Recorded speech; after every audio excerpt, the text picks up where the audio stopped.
Շատ հեշտ լինի, աչքը բաժանում ենք 3 մասի։ Պատկերացումով առաջի հատվածը կդնենք մի փոքր ավելի բաց, հետո մի փոքր ավելի մուգ եւ վերջում ամենամուգը, որպեսզի հայացքը ավելի դեպի դուրս ձգվի, իսկ աչքը արդեն մեծանա, ինչպես սա։ Վերցրեք ձեզ համար ցանկալի ամենաբաց գույնը եւ դնում ենք կոպի այս հատվածը։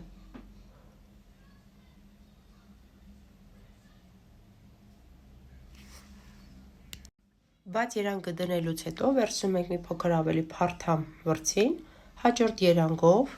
աչքի անկյունից անում ենք ռաստուշովկա դեպի ներս։ Սա կարելի է ասել միակն է, որ դեպի ներս ենք անելու, իսկ մնացածը դեպի դուրս։ Չենք վախենում վրձինը աշխատացնելուց։ Եվ դրանից հետո ցանկալի է ինչքան գույնը գնալով մքանում է, դրա հետ մեկտեղ փոքրանում է նաև ձեր վրձինը։ Եվ վերցնում եմ իմ հաջորդ գույնը եւ նույն սկզբունքով այս անգամ աչքը կիսաբաց պահած ընդգծում եմ երևացող կոպի վրա եւ նորից ցրում դեպի դուրս։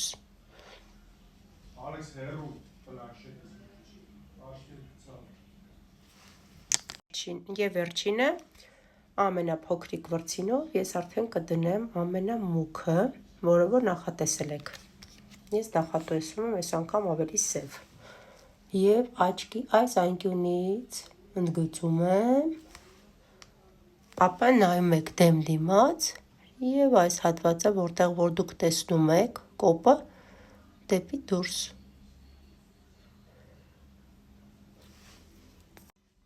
Եվ այս ամենը տարածելուց հետո վերցնում ենք ամենանեղլիկ վրձինը, այն առաջի երանգը, երկրորդ երանգը եւ անում ենք կոպի տակ։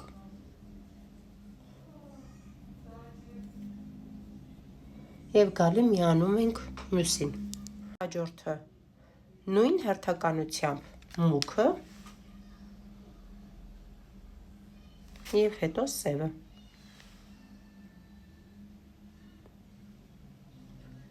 Չենք մոռանում այս հատվածը միացնենք միմյանց։ Աչքի մեջ կանեմ աննշան բաց գույնի մատիտ